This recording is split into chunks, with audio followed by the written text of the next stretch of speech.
Hi అండి. ఈరోజు kids lunch బాక్స్లోకి వచ్చి రైస్ని పెట్టుకున్నాను.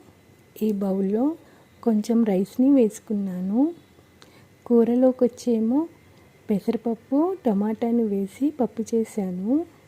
ఓన్లీ పప్పుతో ఏం తింటారులే అని చికెన్ ఫ్రైని చేశాను.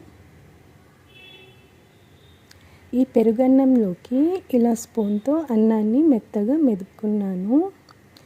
అన్నం తక్కువ, పెరుగుని ఎక్కువ వేసుకొని కొంచెం సాల్ట్ని వేసి కలుపుకున్నాను. ఇలా కలిపి పెట్టడం వల్ల పిల్లలు ఈజీగా తింటారు. స్నాక్స్కి వచ్చేమో దానిమ్మకాయ, ఖర్జూర్ని వేసాను. మీరు మీ కిడ్స్ లంచ్ బాక్స్లోకి ఏం వేశారు? Please subscribe my channel. Thanks for watching.